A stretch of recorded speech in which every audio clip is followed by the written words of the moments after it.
Radhe Krishna to all my friends. Myself Sachin Yadav from Nimrana in Rajasthan state. I am an MSc in mathematics. I will try to maintain my 100% output in this class. Please subscribe this channel and hit the bell icon. Let's start now. Hello students, आज के इस video segment में हम probability का ही एक topic mutually exclusive event पर based एक question कर रहे हैं।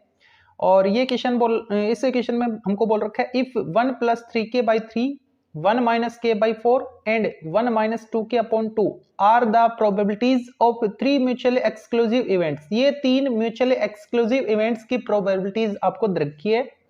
Then find the set of all values of k। तभी इसने बोला है कि k की सभी वैल्यू आपको फाइंड करनी है, या फिर k की वैल्यू के लिए जो सेट बनेगा वो आपको फाइंड करना है। ठीक है, तो यहाँ पे देखो ये तीनों प्रोबेबिलिटीज दे रखी है हमको, है ना। तो प्रोबेबिलिटी अगर ये है तो प्रोबेबिलिटी तो 0 से 1 के बीच होती है। ठीक है, तो इसको क्या लिख सकते हैं, इसको मैं इवेंट E1 की प्रोबेबिलिटी लिख लेता हूं। प्रोबेबिलिटी ऑफ इवेंट E1 है ये। ठीक है, 1 + 3k upon 3। इसको मैं प्रोबेबिलिटी ऑफ इवेंट E2 बोल देता हूं, 1 - k upon 4। और इसको प्रोबेबिलिटी ऑफ इवेंट E3 बोल देता हूं, 1 - 2k upon 2। ठीक है, अब ये प्रोबेबिलिटी है तो इसकी रेंज हमको पता है 0 to 1 होती है। ठीक है, तो इसकी जो वैल्यू आएगी वो कहां से कहां तक होगी, या तो 0 होगी या 0 से बड़ी और 1 से छोटी होगी। ठीक है, या फिर 1 के बराबर, इससे ज्यादा नहीं होगी। किसकी वैल्यू, इस प्रोबेबिलिटी की वैल्यू। तो बीच में लिखेंगे हम 1 + 3k upon 3। अब इसको सोल्व करके एक रिलेशन हम निकालेंगे। तो कैसे, ये तो इनइक्वालिटी है, तो सबसे पहले आप कंप्लीट को 3 से मल्टीप्लाई कर दो ताकि डिनोमिनेटर वाला हट जाए। ठीक है, इसको 3 से मल्टीप्लाई करेंगे तो क्या मिलेगा हमको, ये तो 0 हो गया। और यहां पे 3 से मल्टीप्लाई करेंगे तो 3 से 3 कैंसिल, 1 + 3k बचेगा। और यहां पे जब 3 से मल्टीप्लाई करेंगे तो 3। अब 1 by 1 इसको और इसको हटाना है। ठीक है, तो पहले मैं -1 कर रहा हूं इसमें। ठीक है, तो -1 करूंगा तो 0 - 1 -1, और -1 करने पर ये कैंसिल हो जाएगा 3k, और -1 करेंगे तो यहाँ पे 2 बचेगा। अब मैं इस 3 को भी हटाऊंगा कंप्लीट में 3 से डिवाइड करके। ठीक है, तो कंप्लीट में मैं 3 से डिवाइड कर देता हूं, क्या आएगा -1/3 k और 2/3। एक ये रिलेशन आ गया। ठीक है, k की जो रेंज है वो पहले रिलेशन से ये आ रही है -1/3 to 2/3। ठीक है, अच्छा, अब दूसरा जो रिजल्ट है PE2 वाला, इसको लेकर भी हम एक रिजल्ट निकालेंगे। k की पॉसिबल वैल्यूज का सेट हमको मिलेगा फिर। ठीक है, तो इसको क्या लिखें, 0 से 1 के बीच आएगी, 1 - k upon 4। ठीक है, अब इसकी तरह ही पहले तो मैं 4 को रिप्लेस कर रहा हूं, हटा रहा हूं, यानी 4 से मल्टीप्लाई कर रहा हूं। तो ये 0, 4 से मल्टीप्लाई करने पे 1 - k बचेगा और यहां पे 4 हो जाएगा। ठीक है, अब मैं 1 को रिप्लेस कर रहा हूं, यहां पे 1 पॉजिटिव है तो -1 कर रहा हूं तीनों में। ठीक है, तो ये हो गया -1, ये हो गया -k, और ये हो गया 4 - 1 3। अब यहां पे -k आ रहा है, लेकिन मेरे को तो रिलेशन k में चाहिए ना, तो मैं माइनस साइन से मल्टीप्लाई कर रहा हूं। और जब भी इनइक्वालिटी में माइनस साइन से मल्टीप्लाई करते हैं तो उनका साइन चेंज हो जाता है। ठीक है, तो हमको फाइनली यहां से क्या रिजल्ट मिलेगा, माइनस साइन से मल्टीप्लाई कर रहा हूं। ठीक है, तो ये साइन चेंज हो गया, ये प्लस हो गया, और ये +3 -3 हो गया, और इसका भी ये साइन चेंज हो गया। ओके, इसी फॉर्मेट में अगर मैं इसको लिखूं तो इस तरीके से लिख सकता हूं कि ये जो k की वैल्यू है ये 1 या 1 से छोटी है और -3 या उससे बड़ी है। तो दो रिजल्ट मेरे पास आ गए, दो रिलेशन आ गए मेरे पास k में। ठीक है, एक ये वाला, एक ये वाला। ऐसे ही तीसरा रिलेशन यहां से आएगा, और तीसरा रिलेशन हमको क्या रिजल्ट देगा तो उसको भी लिखते हैं, 1 - 2k upon 2। इसकी जो रेंज है तो ये भी प्रोबेबिलिटी, तो ये भी 0 से 1 के बीच होगी। ठीक है, कंप्लीट को 2 से मल्टीप्लाई कर दें तो ये तो 0 ही रहेगा, और यहाँ पे 1 - 2k बचेगा, और यहाँ पे 2 हो जाएगा 2 से मल्टीप्लाई किया तो। अब 1 को रिप्लेस हटाना है, रिमूव करना है, एलिमिनेट करना है, तो -1 कर लो तीनों में। तो ये हो गया -1, 0 - 1 -1, और यहाँ पे -1 कैंसिल तो -2k, और यहाँ पे 2 - 1 1। अब -2 से डिवाइड कर दो, तो जब भी नेगेटिव नंबर से मल्टीप्लाई या डिवाइड करते हैं तो ये साइन भी चेंज हो जाता है। -2 से डिवाइड करेंगे तो क्या आएगा, 1/2 पॉजिटिव हो जाएगा, माइनस माइनस कैंसिल होके, और ये इनइक्वालिटी का साइन इस तरफ हो जाएगा, और ये जब -2 से डिवाइड करेंगे तो ओनली k बचेगा। यहाँ पे भी -2 से डिवाइड कर रहे हैं तो ये साइन ऐसा हो जाएगा और -1/2 आ जाएगा, क्योंकि -2 से हम डिवाइड कर रहे थे। इसको भी मैं इसी फॉर्मेट में लिखूं तो क्या लिख सकता हूं, अगर मैं इसको इस फॉर्मेट में लिखना चाहूं तो जो k की वैल्यू है वो छोटी है या बराबर है किसके, 1/2 के, 1/2, बड़ी है या बराबर है -1/2 के। 3 रिजल्ट आ गए, 3 प्रोबेबिलिटी थी, 3 रिजल्ट आ गए k में, ठीक है। अब इसके बाद जो चौथा रिजल्ट है वो क्या, चौथा रिजल्ट ये कि हमको एक कंडीशन रखी है इसने कि ये तीनों जो प्रोबेबिलिटीज है ना वो म्यूचुअली एक्सक्लूसिव इवेंट है, ठीक है। अगर ये तीनों म्यूचुअली एक्सक्लूसिव इवेंट हैं तो इनका इंटरसेक्शन 5 होगा। इसका मतलब इन तीनों को हम प्लस कर सकते हैं।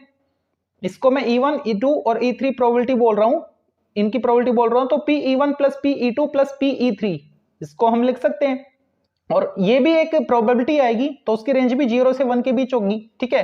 तो अब मैं क्या लिखूं इसको, 0 to 1 क्या क्या, probability of event E1 plus probability of event E2 plus probability of event E3, ऐसा हम लिख सकते हैं, ठीक है। तो यहां पे अब मैं वैल्यू पुट कर रहा हूं, ठीक है। तो 0 to 1 ऐसा करते हैं, E1, E2, E3 की जो प्रोबेबिलिटीज हमारे पास हैं इनको हम प्लस कर लेते पहले, ठीक है।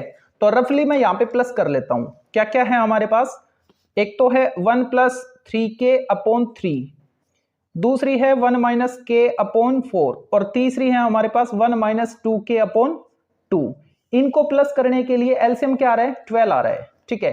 तो 12 एलसीएम आ गया, 3 4 जा, इसको 4 से करेंगे तो 4 + 12k, 4 इसको 3 से करेंगे तो 3 - 3k, इसको 6 से करेंगे तो 6 - 12k, -12k + 12k कैंसिल, क्या बचा -3k, और प्लस 6 और 4 10 और 3 13 प्लस 13/12, ये आ गया हमारे पास, तीनों को प्लस किया।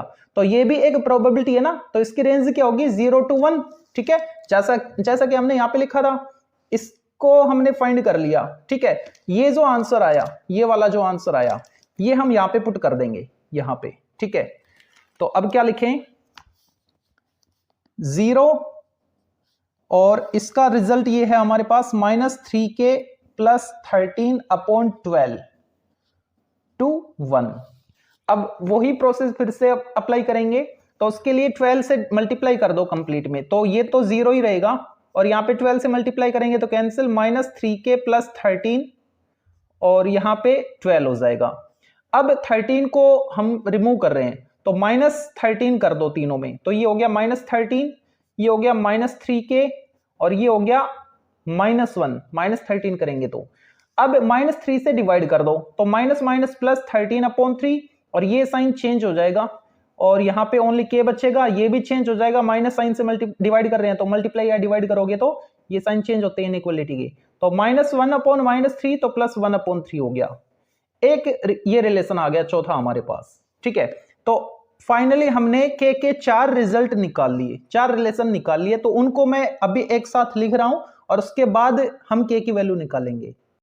तो उन रिजल्ट्स को मैंने लिख लिया यहाँ पे, ये पहला रिजल्ट आया था हमारे पास, ये दूसरा, ये तीसरा, और ये जो चौथा है ना, इसको मैंने इस फॉर्मेट में लिख दिया। ये क्या कह रहा है कि जो के की वैल्यू है वो 1/3 या उससे बड़ी है, ठीक है, और 13/3 या उससे छोटी है, ओके, ठीक है। अच्छा, अब ये हमारे पास एक नंबर लाइन है, ठीक है, रियल लाइन, और इस पर जो सबसे छोटा नंबर है ना उसको देखो, ये -1/3, ये -3, ये -1/2, और ये 1/3, तो -3 सबसे छोटा है। सपोज यहां पे कही है -3, ये -3, और उसके बाद कौन है, -1/2, 0.5, और ये क्या है 0.3 के समथिंग है, ठीक है। तो यहां पे कहीं होगा -1/2, और -1/3 यहां कहीं होगा -1/3, फिर 0 आएगा और पॉजिटिव वैल्यू आएंगी, ठीक है। तो अब देखते हैं और इससे बड़े -1/3 तक हो गए। -1/3 से बड़ा नंबर देखो इसमें कौन है, ये जो चार, ये दो हैं, ये दो हैं, ये दो हैं और ये दो है ना, इनमें से हम चेक कर रहे हैं। ठीक है, तो -1/3 से बड़ा और कौन हो सकता है, ये क्या है 0.6, इसको मैं डेसिमल में लिख लूं ताकि लिखना इजी रहे। ये पूरा 1 है, ये क्या है 0.5 है, और ये क्या है 0.3 है, और ये 3 पॉइंट समथिंग है। तो सबसे छोटा कौन इनमें 0.3 यानी 1/3 आएगा, तो यहां पे कहीं होगा 1/3, ये लिखा गया। और फिर आएगा 0.5 1/2, यहां पे कहीं होगा 1/2, और 2/3 यहां कहीं होगा 2/3। ठीक है, और कौन बच गया 13/3, यहां कहीं होगा 13/3। ठीक है, अच्छा नंबर लाइन पे हमने ये नंबर रिप्रेजेंट कर लिए। अब यहां पे देखो जो k की वैल्यू है ना, वो क्या कह रहा है पहले वाली रिजल्ट से, -1/3 से 2/3 तक, ये दोनों भी शामिल है, इक्वल है ना, तो ये दोनों भी शामिल है। ठीक है, ये क्लोज्ड इंटरवल की बात कर रहा है, -1/3 टू 2/3, k की वैल्यू यहां से बिलोंग कर रही है, इसका कहने का मतलब ये है। ठीक है, तो -1/3 यानी यहां से लेकर 2/3 यहां तक, तो ये तो हमको पहला रिजल्ट बता रहा है कि इस एरिया में k की वैल्यू आएगी यहां से और यहां तक। ठीक है, दूसरा जो रिजल्ट है वो क्या कह रहा है, -3 से +1, -3 से +1, अच्छा +1 हमने नहीं लिखा ना, तो +1 कहां आएगा, यहां कहीं होगा +1। ठीक है, तो ये कह रहा है -3 से +1, -3 से +1, ये दूसरा रिजल्ट हमको दे रहा है। रिजल्ट, ये दूसरा रिजल्ट से हमको एरिया पता लगा है, k की वैल्यू पता लगी है। ठीक है, तीसरे से क्या पता लग रहा है, -1/2 से +1/2, -1/2 और +1/2 यहां से यहां तक।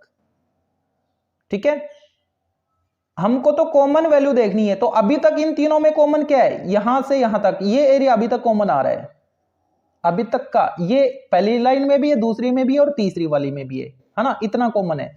अभी चौथा और बच रहा है, चौथे को और देखो, 1/3 + 1/3 यहां से लेकर और 13/3 यहां तक, ये चौथा रिजल्ट हमको बता रहा है, k की वैल्यू दे रहा है। ठीक है, जो चौथा रिलेशन था वो ये रिजल्ट दे रहा है। अब देखो 1 2 3 और 4, ये जो 4 रिलेशन है इनमें कॉमन कौन सा है, इनमें कॉमन यहां से मतलब 1/3 से, और एंड यहां हो गया मतलब यहां तक, ये हमको कॉमन एरिया मिल रहा है जो चारों में है। पहले में भी है इतना हिस्सा, दूसरे में भी है, 1/3 से 1/2 तीसरे में भी है, और ये चौथे में भी है। इसके अलावा इधर जाएंगे तो इसमें गायब हो गया, इधर आएंगे तो तीसरे में गायब हो गया, मतलब इतना हिस्सा इन चारों में आ रहा है, चारों रिजल्ट में आ रहा है। ठीक है, चारों रिलेशन में आ रहा है। इसका मतलब जो k की कॉमन वैल्यू है वो यहां से यहां तक होगी, और ये कौन सा एरिया है 1/3 टू 1/2। तो जो k है उसकी जो वैल्यू आएगी वो कितनी आएगी 1/3 टू 1/2। ठीक है, 1/3 भी शामिल है और 1/2 भी शामिल है। देखो यहां पे 1/3 इस लाइन में तो है ही, और इस लाइन का मीनिंग क्या है कि 1/3 शामिल है, इक्वल है, बिल्कुल है। और इस वाली लाइन का मीनिंग क्या है, तीसरे वाले रिजल्ट से 1/2 के इक्वल है, मतलब 1/2 भी शामिल है। तो क्लोज्ड इंटरवल में इसको लिखा जाएगा k बिलोंग्स टू 1/3 टू 1/2, ये इसका आंसर होगा।